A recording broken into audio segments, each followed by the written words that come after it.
all the blush. Why can't I talk?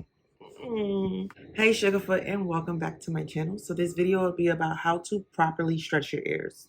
So I've been stretching my ears for over 10 years now, and I have gone through every possible situation you could think of. And here's how to stretch your ears so that you don't have to make the same mistakes that I did. Number one, take your time.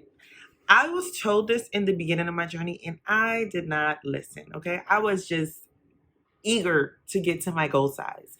I know getting to your goal can make you impatient. You want to see the results immediately, but when you rush, you end up causing damage. One, two, you have to downsize anyway. You have to go back to where you were anyway. So just take your time.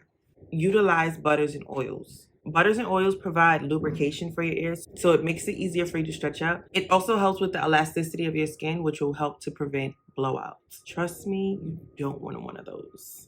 Number three, do not use plastic, okay? It's one of the worst materials to use when you're in the process of stretching up because it doesn't allow for a sterile environment for your ears to properly heal. It can also cause infections, which you don't want. I would suggest stainless steel. I've also heard of people using titanium. I've never used it, but someone said that like titanium was the superior metal. I've only ever used stainless steel and it has worked very well for me. If you haven't already, please like and subscribe. Comment down below if you are on your stretching journey. Number four, treat your ears in between stretches. So even if you're not changing sizes or even if you're not in the process of actively stretching up, you still need to treat your ears. So you should be washing them twice a day, once in the morning, once at night, whatever time you feel like doing it. Twice a day, wash your ears, lubricate them with some type of oil or butter twice a day as well. This will put your ear or your skin in optimal health for stretching. So it's kind of like you're preparing your ears to be stretched the whole time in between stretches. It'll make your ears like supple and elastic, and that's what you want. Number five, stretch up in small increments. The smaller, the better. If there is any pain when you're stretching up, stop and go back to the size that you were. Give it some more time, massage your ears, put a warm compress on it. But take your time. Smaller increments are so much better.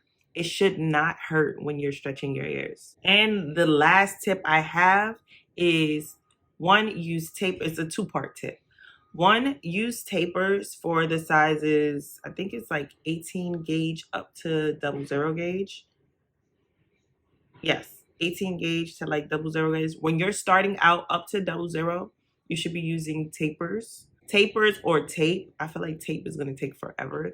And I use stainless steel tapers. The entire kit was stainless steel. So the tapers as well as the tunnels were all stainless steel. The smaller increment, the better. For tapers, I don't think they come in like really, really small increments. I believe the increments is like 1 to 2 millimeters. Anything larger than 00, I would recommend using tape, but you might get annoyed with having to wrap each of your tunnels with tape. So you can also dead stretch. Now, when I first heard of dead stretching, I was scared because I'm like, that sounds painful, but it's not as bad as it sounds. Taping up can be annoying because no one wants to have to constantly wrap the tape. And if you don't get the proper tape, it can also get stuck to your ears in between washing them. The tape that I would recommend is from Stretch Your Body Jewelry. It does not stick to your ears and only sticks to the tunnel that you're using. But if you don't want to use tape, you can dead stretch, and I would recommend their kit. It goes in increments of 1 millimeter, and they also have kits that go in increments of 0.5 millimeters, which is the best, okay? The best. Smaller jumps, you don't have to put too much stress on your ears when you're stretching up, and it just makes everything easier. Don't be like me and go rogue, okay? Don't ignore your body. When your ears, like when it's difficult to get the taper in or to get the tunnel in, it's not time. It's not time. Usually once it's time to stretch up, it'll just slip right into your ears and it should not hurt. It should not burn. You might feel slight discomfort, but it shouldn't be painful. Don't cause yourself any unnecessary trauma like I did, okay? But I did it going into it knowing that if it happens, whatever, I'll fix it. I was willing to sacrifice my ears for a look. No matter what, your goal will be reached. Just make sure you don't cause yourself any unnecessary trauma or injury in the process. So right now I am at 22 millimeters.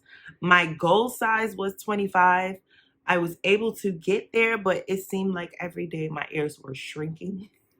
No matter what I did, my ears just kept shrinking. I could take my tunnel or my plug out for an hour, and when I try to put it back in, it wouldn't go back in. So I just decided to downsize to 22.